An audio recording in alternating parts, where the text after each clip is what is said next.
Well, it looks like it's actually going to happen. That being a major franchise for Microsoft, potentially the franchise for Microsoft, going multi-platform. And in fact, it appears they're preparing to ride the wave that is the Nintendo Switch 2, but also tap into Sony's own user base with the PlayStation 5. And yes, it does look like the most storied franchise in Xbox history, Halo, is about to make that multi-platform jump. And we're going to go over all of that here today. So if you guys enjoy this video, make sure to hit that like button, subscribe if you're new, and a big shout out to everybody who's been reaching out about my voice stuff. It's getting better. Seems like we're on track to be back to normal, I'd say. To start off the week coming up on Monday, which is good because it looks like 2025 is about to really get moving here. I mean, certainly it's about to start with a bang as we expect the Switch 2 to see a reveal here, honestly, any time now. But on top of that, we are starting to get information around games that will be coming to the platform. And most recently, this was shared on Nate's podcast, Nate the Hate. And I will say, I know I might be a little biased here, but yes, I think the sourcing here is good. I think Nate is sharing something that he has, I don't say been careful about putting out there just to verify and make sure. I think he's pretty confident in this one, and it's the pieces line up for this in general for Microsoft strategy to where it does make sense. Now, this is over on Pure Xbox, who actually transcribed this part of Nate's podcast, saying games that I have heard will be released multi-platform in 2025. Beyond the obvious include Flight Simulator, will come to PlayStation 5 and Switch 2, and Halo the Master Chief Collection will be coming to PS5 and Switch 2 as well. So Flight Simulator makes sense because most of that is processed through the cloud. I think the download on Xbox was like 10 or 11 gigabytes. That's pretty straightforward for the Switch 2 to deal with. The PS5, you expect to be able to deal with whatever the Xbox Series is dealing with, but still, in terms of file size and a lot of the complexity around even porting it over, I mean, it makes sense, and it is a game that really doesn't have many comparables to it with something like the newest Flight Simulator. So that going to PlayStation makes a ton of sense, kind of similar to Sea of Thieves, how they moved that over, and it did very well there.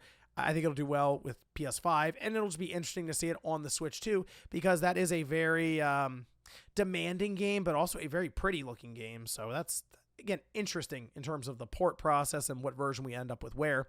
But the one that clearly is making headlines right now is Halo the Master Chief Collection.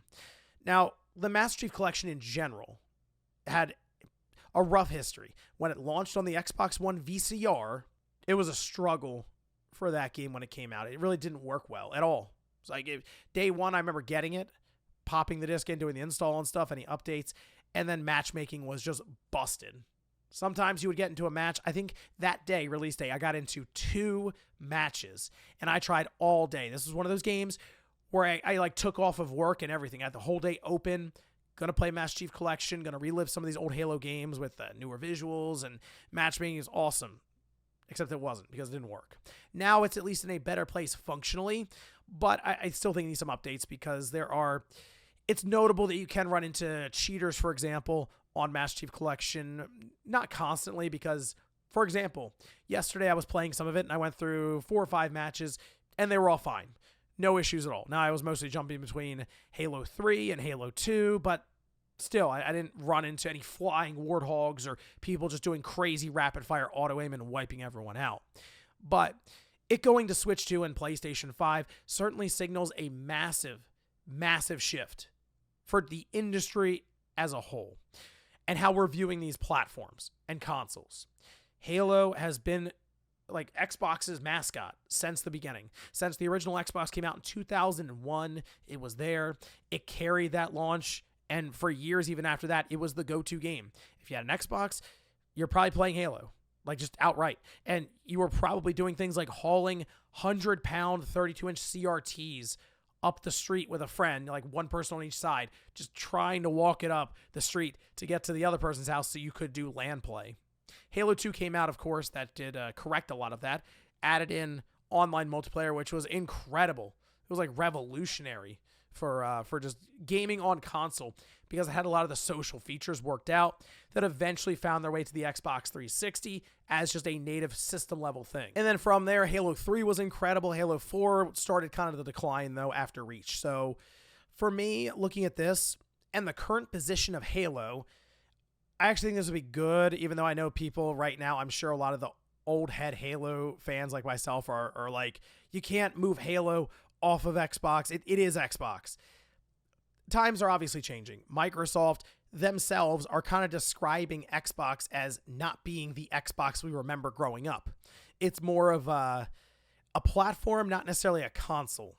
So the fact that we're also hearing about them merging Xbox with Windows more and more here going forward, especially for the handheld scene, Xbox is indeed branding rather than console.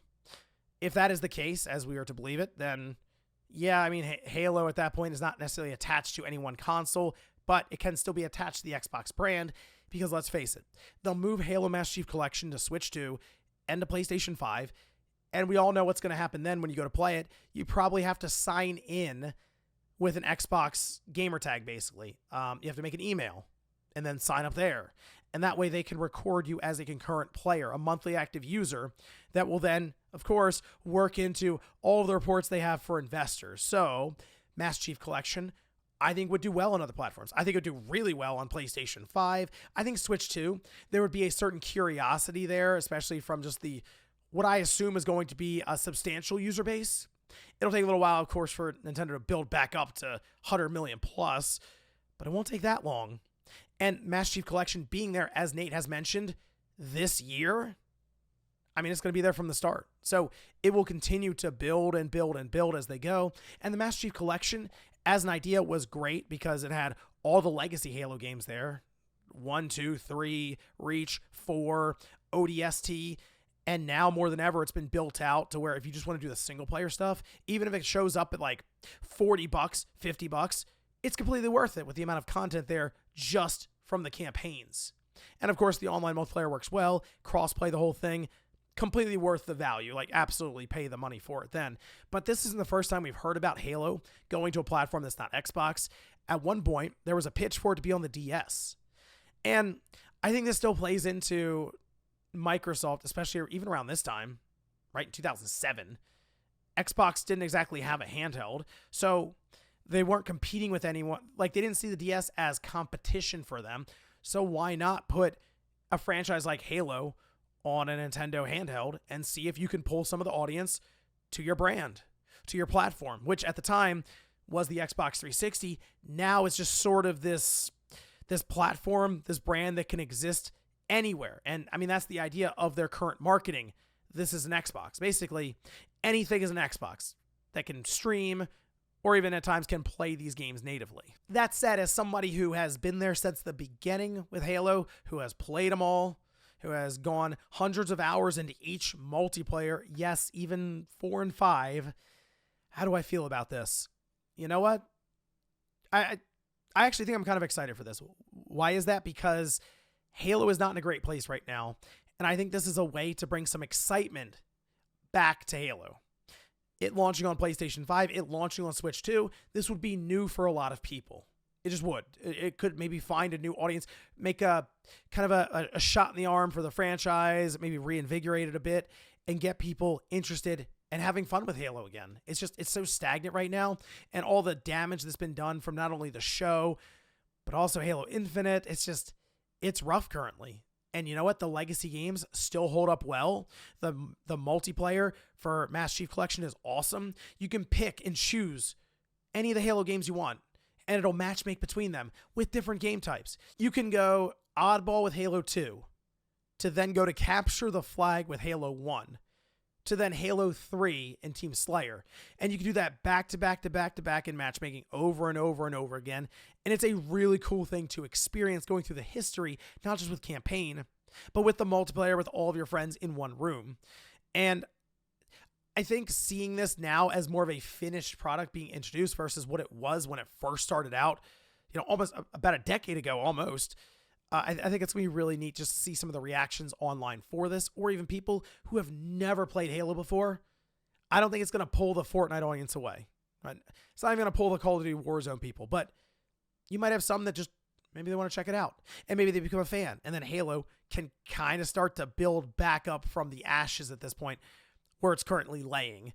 But it's It's going to be interesting to see how all this works out, how they present it. If I had to take a guess, we're going to be going through Nintendo Direct, and it's going to pop up, and it's just going to say, hey, a historical franchise just stakes its claim on Nintendo Switch 2, and boom, there's Master Chief. And that's it. They're off and rolling. Press release goes out, PS5, Switch 2, sometime in 2025, and that'll be interesting to see. And the other reason I'm really excited about this, a lot of people are going to be jumping into Master Chief Collection that have never played Halo before, and they're going to make it really easy for me to rank back up to 50 on any of these other platforms. I mean, look, that's just the way it is. I'll be there waiting. But let me know what you guys think about this one down below, with Halo seemingly ready to make the jump multi-platform, not only the PS5, but also to the Nintendo Switch 2. Thanks, guys, for watching, and I'll see you next time.